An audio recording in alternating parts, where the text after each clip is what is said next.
L'édito politique sur Europe 1 avec Le Figaro. Donc bonjour Alexis Brézé. Bonjour Dimitri, bonjour à tous. François Bayrou a annoncé qu'il allait demander un vote de confiance de l'Assemblée pour désendetter le pays. L'accueil, c'est le moins que l'on puisse dire, n'a pas été très favorable. Alexis, est-ce que le Premier ministre a selon vous déjà perdu son pari ? J'en ai peur Dimitri, j'en ai peur. Pas pour François Bayrou, mais parce que la situation de la France, qu'il a décrite avec des mots justes, est effectivement gravissime. Et c'est la raison pour laquelle, plutôt que d'attendre dos au mur, comme le lapin dans les phares de la voiture, la journée de blocage du 10 septembre, puis la motion de censure de Jean-Luc Mélenchon, puis les discussions parlementaires interminables qui ont réduit son projet de budget en charpie, eh bien François Bayrou a choisi de mettre les partis au pied du mur. Comment ? En leur posant la question de vérité. Est-ce que vous êtes, oui ou non, décidé par des moyens dont on discutera ensuite, pas forcément la suspension de 2 jours fériés, est-ce que vous êtes décidé à tout mettre en œuvre pour reprendre le contrôle de ce cancer de la dette qui ronge notre pays ? La question, elle était parfaitement légitime, elle est cruciale. Et en la posant, en expliquant que les politiques n'en sont pas seuls responsables du creusement de la dette, mais aussi les Français qui en ont allègrement profité, François Bayrou a pris un risque. Tout ça n'est pas sans panache. Le problème, c'est qu'à cette question de vérité, posée par le Premier ministre, la majorité des partis politiques représentés à l'Assemblée semble malheureusement décidée à répondre non. Oui, mais ça, Alexis, François Bayrou n'est pas un perdreau de l'année, il devait s'en douter. Est-ce qu'au fond, il ne cherche pas simplement à sortir en beauté ? Oui, alors ça, c'est ce qu'on dit toujours après.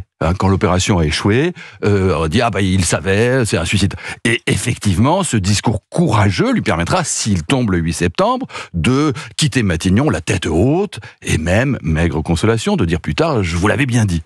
Mais je ne crois pas du tout que c'était son intention. Son pari, c'était quoi ?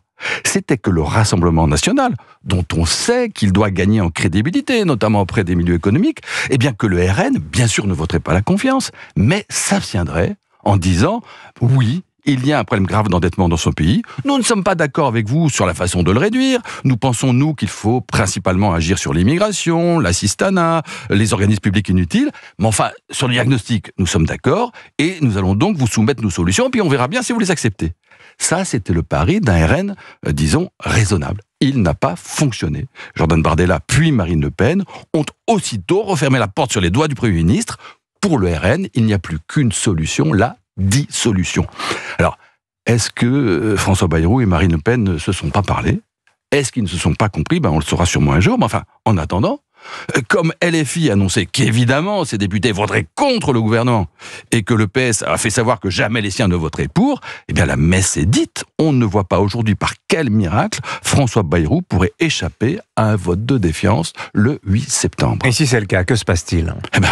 Ce qui doit se passer, François Bayrou présentera sa démission à Emmanuel Macron, qui devra lui trouver un remplaçant, et puis les mêmes causes produisant les mêmes effets, on ne voit pas comment ce remplaçant ne serait pas à son tour censuré. Il faudra en chercher un autre, rebelote. Très vite se posera la question de la dissolution, dont Emmanuel Macron vient de dire qu'il ne voulait plus la prononcer. Bref, la confusion sera totale, la situation politique incontrôlable, et pendant ce temps-là, sous le regard des marchés, la France continuera de s'enfoncer encore et toujours dans la spirale de la dette. L'édito politique sur Europe 1, signature Alexis Brézé. Merci beaucoup Alexis.